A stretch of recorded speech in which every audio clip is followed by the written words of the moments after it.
Hello मेरे प्यारे दोस्तों, MKS एजुकेशन सेंटर में आपका स्वागत है। जैसे कि हम लोग जानते थे, क्लास 10 के हिंदी के सीरीज चैप्टर नंबर 1 को हम पूरी अच्छी तरह से क्या किए हैं, पढ़ चुके हैं। अब हम लोग चैप्टर 2 में आज पढ़ेंगे, जिसमें चैप्टर 2 में है 20 के दांत। क्या है? 20 के दांत। 20 के दांत एक क्या है, कहानी है, जिसके लेखक है नलिन बिलोचन शर्मा जी। लेखक कौन है? नलिन बिलोचन शर्मा जी, जिनके जन्म 18 फरवरी 1961 बदरघाट पटना में हुए थे। नलिन बिलोचन शर्मा जी का जन्म जो है 18 फरवरी 1916 होना चाहिए, 1916 होगा यहाँ, 1916 बदरघाट पटना में हुए थे। इनके पिता का नाम पंडित रमा अवतार शर्मा थे। पिता का नाम पंडित रमा अवतार शर्मा जी थे। माता का नाम रत्नावती शर्मा थे। भाषा ये बचपन से भोजपुरी बोला करते थे। इनकी मृत्यु जो है 12 सितंबर 1961 को हुए थे। इसका जो मृत्यु है 12 सितंबर 1961 के हुए थे। इसके जो प्रसिद्ध रचना है दृष्टिकोण, साहित्य का इतिहास, दर्शन, मानदंड, संत परंपरा, कहानी संग्रह इत्यादि, ये जो प्रमुख मुख्य बातें हैं, ये आपके सामने हम क्या क्या लिख दिए। एक बार आप अपने से क्या कीजिएगा, लेखक परिचय को पढ़ लीजिएगा। इसके बाद हम क्या करते हैं, अब कहानी की ओर आते हैं। क्या आते हैं? कहानी की ओर, जो कि आपको एक मस्त अंदाज के साथ पढ़ाएंगे। तो लिखा है, सेन साहब की नई मोटर कार बांग्ले के सामने बरसाती में खड़ी है। जो बरसाती होते, जो नई वो कार खरीदी थी, वो बांग्ले में क्या थी, खड़ी थी। एकदम बरसाती से क्या था, उसे ढका हुआ था। काली चमचमाती हुई स्टीमर इंड जैसे कोयल घोंसले में से कब उड़ जाए। मतलब इस तक काली रंग की, उसकी जो कार थी किस रंग की थी, काली रंग की थी। कहता है सेन को इस कार पर नाज है। सेन साहब को इस कार पे क्या है, नाज है। बिल्कुल नई मॉडल 7,500 में आई है। उस कार को जो सेन साहब खरीदे थे 7,500 में खरीदे थे। कितने में खरीदे थे? 7,500 में। काले रंग चमक ऐसी कि अपना मुंह देख लो। कहीं पर एक धब्बा दिख जाए तो क्लीनर और सोफर की सहमत समझो। अगर कहीं पर, मतलब वो कार जो थी 7,500 में तो वो खरीदे थे सेन साहब, उसके जो काले रंग के थे, उसमें अगर कहीं भी धब्बे दिख जाएं तो सोफर, मतलब जो सोफर और क्लीनर, सोफर मतलब होता है ड्राइवर और क्लीनर मतलब होता है साफ करने वाले, दोनों का क्या था, सहमत ही समझो। मेम साहब की सख्त ताकीद है कि खोखा खोखी गाड़ी के पास फटके न पाए। खोखा खोखी मतलब होता है बच्चे, क्या होते हैं, बच्चे मतलब गाड़ी के पास फटकने न पाए, उसके पास घूमे फिरे नहीं।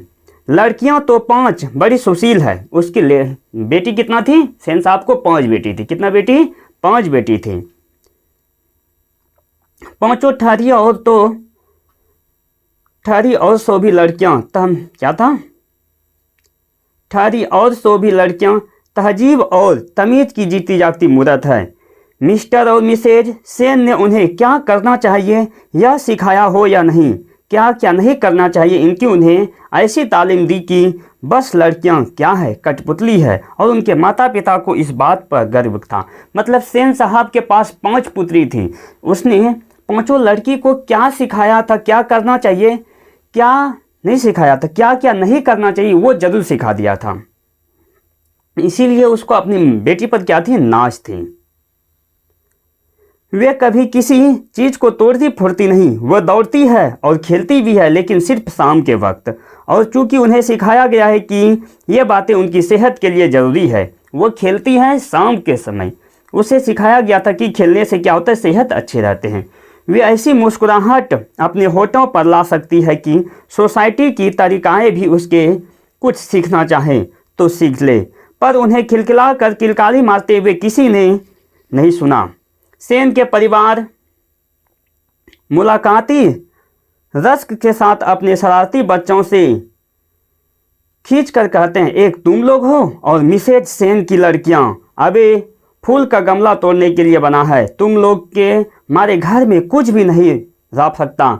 मतलब हम लोग को भी जैसे क्या होता है, दूसरे का बच्चे का क्या किया जाता है, तुलना दिया जाता है। एक तुम लोग हो, जैसे उसके बेटा, मतलब घर में क्या किया जाता है, ताना मारा जाता है कि उसका बेटा देखो कितना कमाता है, क्या करता है, नहीं करता। एक तुम हो जो क्या करते हो, दिन रात कुछ ना कुछ तोड़ते फोड़ते रहो। तो यही बात क्या होता है, ताना मारते हैं जो सेन साहब के पड़ोसी होते हैं।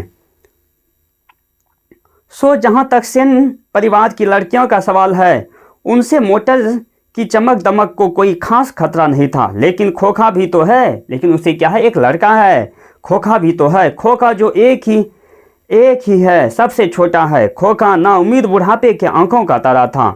यह नहीं कि मिसेज सेन अपना और बुढ़ापे का कोई ताल्लुक किसी हालत में मानने को तैयार हो, और सेन साहब तो सचमुच बूढ़े नहीं लगते। लेकिन मानने लगने की बात छोड़िए, मतलब उसे क्या था, सेन साहब को क्या थे, एक बेटे भी थे जिसका नाम था खोखा, जिसका नाम क्या था, खोखा। नाउम्मीद का तारा था। जब उसे बेटे होने का क्या था, नाउम्मीद था, उस समय उसे क्या हुआ था, एक बेटे हुए थे जिनका नाम था खोखा।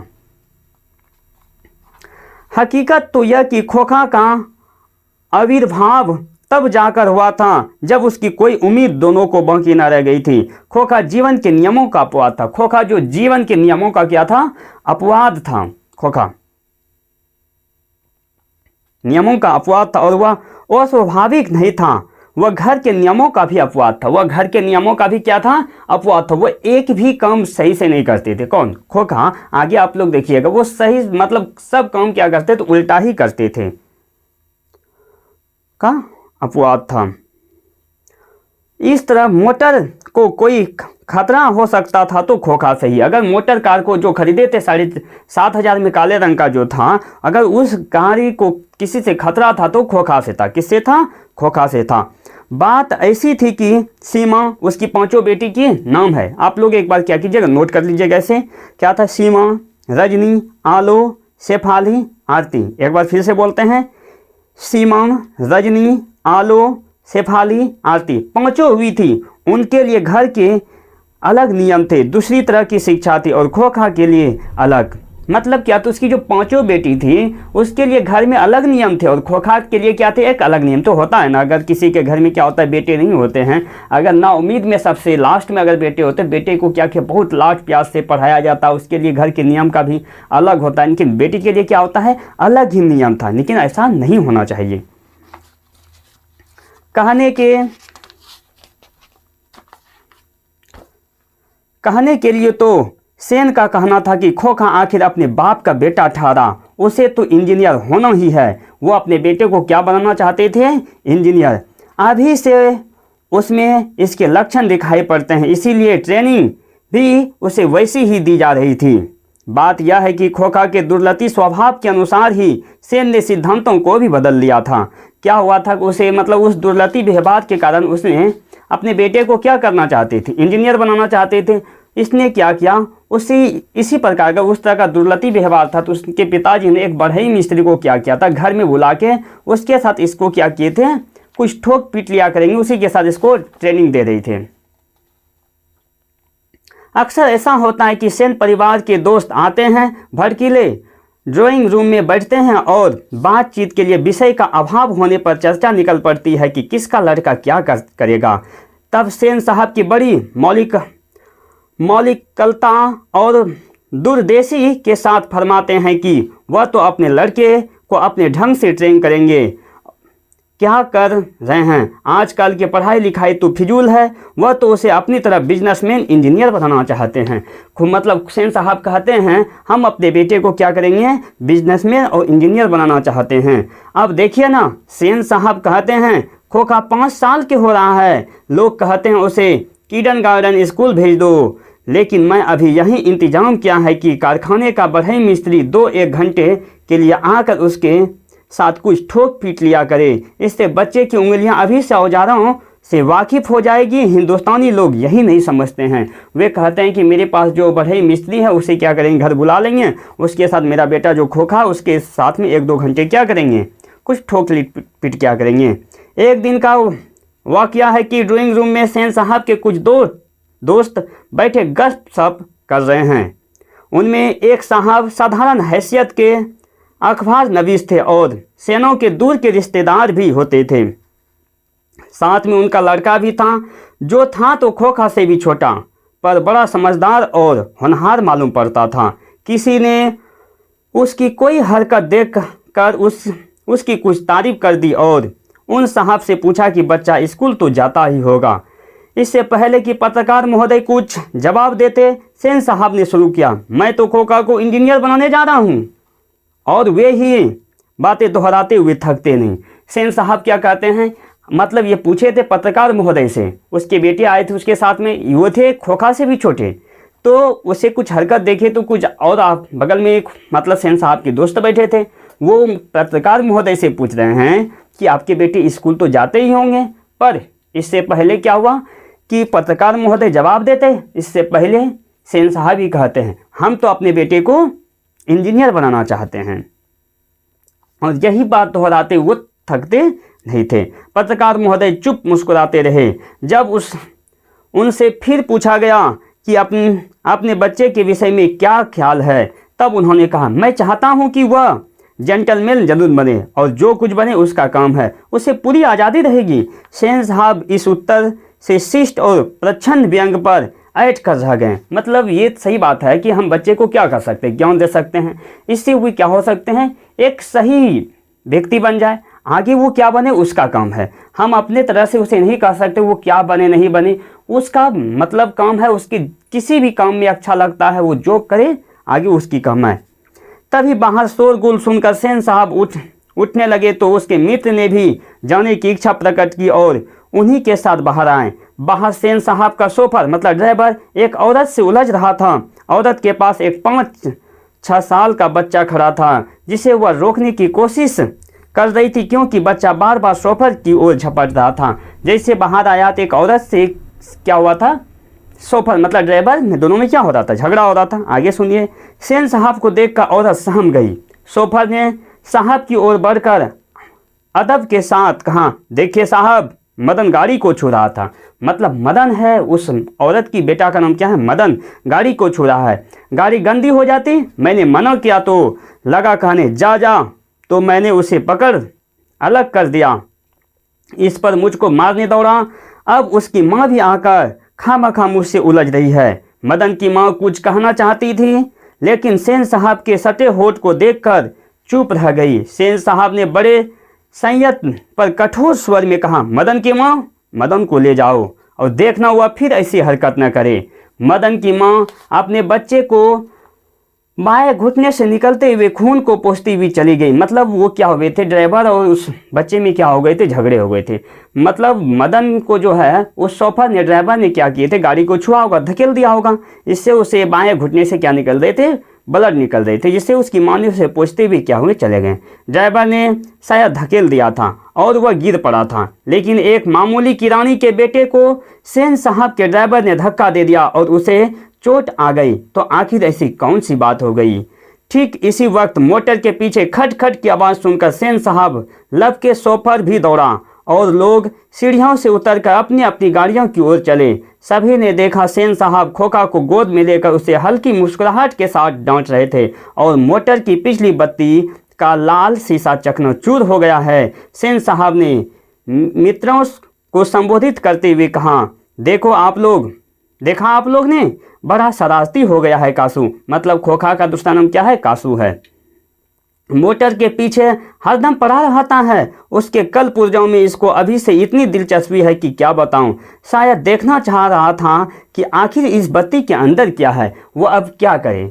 अब तो वो उसके गाड़ी अगर कोई छूता था तो मारता था, अगर अपने बेटे इसको छुआ तो ये क्या करे, दूसरों के सामने अपना बड़ाई दिखाने को चाहता है कि सोच रहा था कि मेरा बेटा उस बल्ब के अंदर में क्या था, इसे ही वो देखना चाहता था। ये अपने दोस्तों को संबोधित कर रहा था। आगे देखिए फिर क्या लिखा है। सेन साहब खोखा को जमीन पर रखकर अपने दोस्तों के साथ उनकी कार की ओर चले। उन्होंने अपने मित्रों की भाव भंगिमा देखी नहीं, देखते भी तो कुछ समझ पाते, इनमें शक ही था। मिस्टर सिंह अपनी कार के पास पहुंचे और सेन साहब को नमस्कार कर दरवाज़ा खोलने के लिए बढ़े और फिर रुक गए।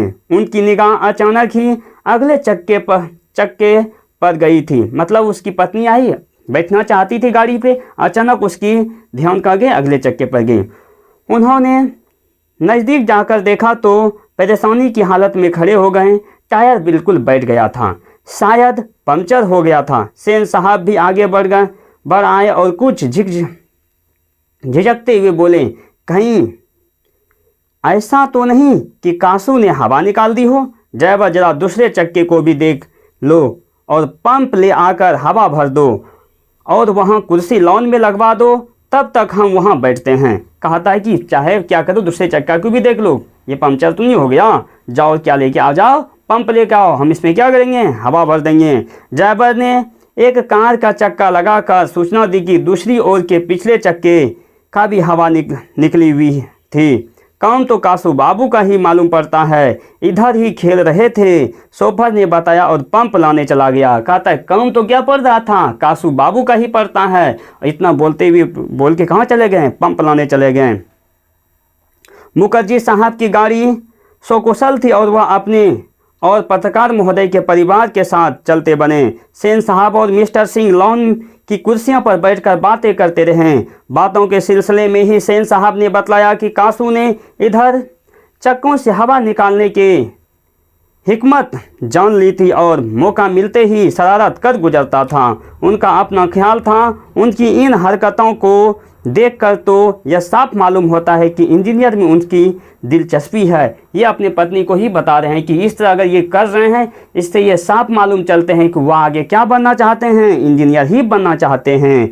इसी तरह की दूसरी बेमतलब की बातें होती रही तब तक कि चक्कों में पंप नहीं हो गया और मिस्टर सिंह रुखसत नहीं हो गए। सेन साहब अंदर लौटे तो बेयारा को मदन के पिता का नाम है गिरधर, मदन के पिता गिरधर को, जो उनकी फैक्ट्री के किरानी था, मतलब उसके फैक्ट्री के किरानी थे कौन, गिरधर लाल, जिनके बेटे का नाम क्या है, मदन, जिसको कि ड्राइवर ने क्या किया था, धकेल दिया था, जो घुटनों से क्या निकलता था, ब्लड निकल रहा था। तो गिरधर को, जो उनकी फैक्ट्री में किरानी था और अहाते के एक कोने में आउट हाउस में रहता था, उसी के एक रूम था जिसका आउट हाउस में रहता था, बुला लाने का हुक्म दिया। गिरधर लाल आया और सेन साहब के सामने सिर झुकाकर खड़ा हो गया, जैसे खून के जुर्माना में कैदी जज के सामने खड़ा हो गया हो। सेन साहब ने ठंडी बेलौस आवाज में कहना शुरू किया, देखो Girdhar,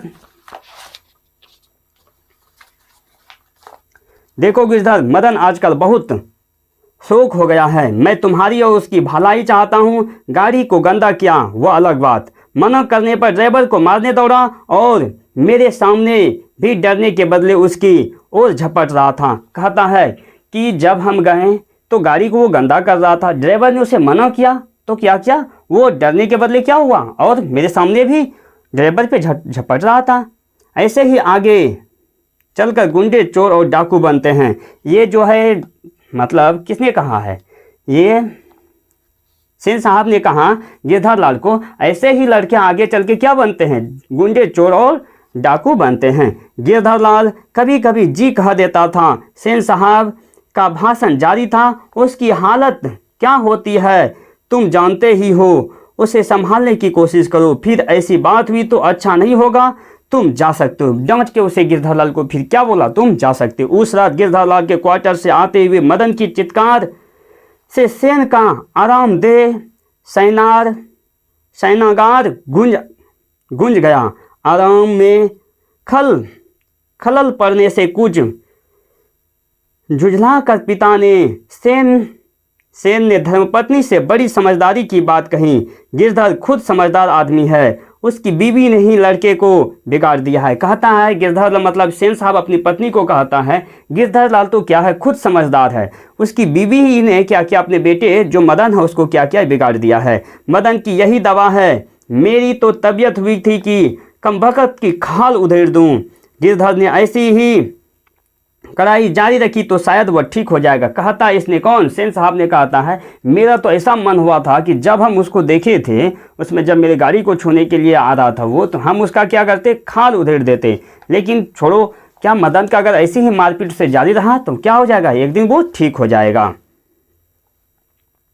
Spencer the rod and spoil the child, कहता है अगर इस तरह से मार उसके देते रहेगा तो एक ना एक दिन वो बच्चे क्या हो जाएंगे, ठीक हो जाएंगे। माता सेन की नींद अचट गई थी। उन्हें मदन की कतार चिल्लाहट से ज़्यादा अपने पति की बकबक पर झींक आ रही थी। मतलब जो सेन साहब की पत्नी थी, मदन की आवाज़ से ज़्यादा उसके पति का जो झिक झिक आवाज़, मतलब जो मन सो कहा रहा था, उससे उसे क्या आ रहा था, गुस्सा आ रहा था। लेकिन उन्होंने भी अपनी खींच मदन पर ही उतारी। कमबख्त कैसा कौए की तरह चिल्ला रहा है, भिखमंगा कहीं का, खोखा की बराबरी करता फिरता है। मतलब वो भी उतारना चाहते तो गुस्से अपने पति पर नहीं उतार कर अपने गुस्से किस पे उतार दिया, खोखा मतलब मदन पर ही उतार दिया है। मदन का आर्ता रुदन रुक गया था। खैरियत थी उसकी सिसकियाँ सेनों के सेनागर तक नहीं पहुंच सकती थी। अब जो मार खाते खाते वो उतना जोर से सिसक नहीं रहे थे। लेकिन दूसरे दिन तो बिल्कुल बेढब मामला हो गया। शाम के वक्त खेलता कूदता खोखा बांग्ले के अहावते की बगल वाली गली में जा निकला। वहाँ धूल में मदन पड़ोसियों के आवारागर्दे छोकरों के साथ लट्टू नचा रहा था। खोखा ने देखा तो उसकी तबीयत मचल गई।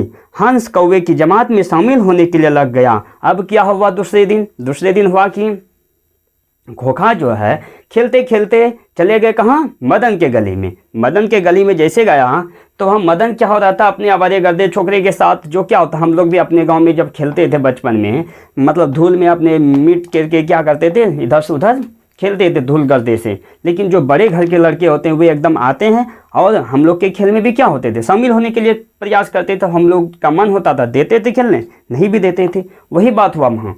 जैसे वहाँ आया मदन को तो अगले दिन क्या लग गया था, अपने पिता से मार खाया था। उसने भी क्या किया, अब उस हंस कौवे की जमात में शामिल होने के लिए लग गए। इसका मतलब हुआ कि हंस यहाँ है कौन, बड़े घर का बेटा, जो कौन है, कासू, खोखा है। और कौवा के उपमा किसे दिया गया है, छोटे घर के बेटे को, जो है मदन। अब जो है मदन जो खेल रहा था, लट्टू नचा रहा था, इसमें शामिल होने के लिए ललक गए। कौन ललक गए हैं, अब खोखा। अब आगे देखिए क्या होगा, ललक गए। लेकिन आदत से लाचार उसने बड़े रोब के साथ मदन से कहा, हमको भी लट्टू दो, हम भी खेलेंगे। तो एकदम बहुत रोब से बोलता है कौन, खोखा, हमें भी क्या दो, लट्टू दो, हम भी खेलेंगे। दूसरे लड़कों को कोई खास उज नहीं थी। वो खोखा को अपनी जमात में ले लेने को फायदों को नज़रअंदाज नहीं कर सकते थे। पर उनके अपमानित प्रताड़ित लीडर मदन को यह बात कब मंजूर हो सकती थी। सब लड़के को स्वीकार था कि वो उसको ले लेगा, लेकिन मदन को यह बात कहाँ स्वीकार हो कि वो उसे खेलने दे। उसने छूटते ही जवाब दिया, अबे भाग जा यहाँ से, बड़ा आया है लट्टू खेलने वाला। हाय भी लट्टू तेरे, जा अपने बाप के मोटर कार पर बैठ। मतलब कहा था तुम्हारे पास है लट्टू जो तुम खेलेगा, जा अपने बाप के कार पे बैठ तुम। कासू तेईस में आ गया।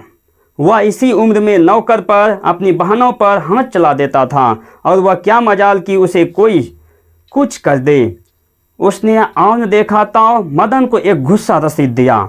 चोर गुंडा डाकू होने वाला मदन भी कब मानने वाला था। हम लोग का छोटे घर के बेटे, हम लोग भी कौन डरने वाले, हम लोग भी क्या करते थे, दूसरे को मार पीट देते थे। उसी तरह क्या करते हैं, चोर गुंडा डाकू इस तरह कह दिया, और उसने भी, मदन ने क्या किया, उसे मारेगा फिर देखिएगा। वह झट कांसू पर टूट पड़ा। दूसरे लड़के जरा हटकर इस द्वंद्व युद्ध का मजा लेने लगा। लेकिन इस लड़ाई हड्डी और मांस की, बंगले के पिल्ले और गली के कुत्ते की लड़ाई थी। आते ही यही लड़ाई हुई रहती तो कांसू शेर हो जाता। कहा था कि अगर यही लड़ाई कांसू के घर में होता तो क्या होता, कांसू शेर होता। वहाँ से तो 1 मिनट बाद ही वह रोता हुआ जान लेकर भाग निकला। महल और झोपड़ी वाली की लड़ाई में अक्सर महल वाले ही जीतते हैं। अगर अपने समाज में भी क्या होता है, अगर अमीर व्यक्ति और गरीब व्यक्ति में कभी मार होते हैं, अक्सर अमीर व्यक्ति ही जीतते हैं, क्योंकि उसके पास क्या है, पैसे है, अक्सर वही जीतते हैं। पर उसी हालत में जब दूसरे झोपड़ी वाले उसकी मदद अपने ही खिलाफ करते हैं। लेकिन बच्चों को इतनी अक्ल कहाँ, उन्होंने न तो अपने दर्दमंद ये लीडर की मदन की, न अपने माता पिता के मालिक के लाडले की ही। हाँ, लड़ाई खत्म हो जाने पर तुरंत ही सामते हुए तितर बितर हो गया। क्या हुआ, मतलब कोई भी, मेरे पिता ही किसी के यहाँ काम करे तो हम लोग को उतना टेंशन नहीं होता है क्या, उसके बेटे अगर मेरे साथ क्या करेगा, कुछ गलती करेगा तो हम उसे छोड़ देंगे, ऐसा हम लोगों से नहीं होता है।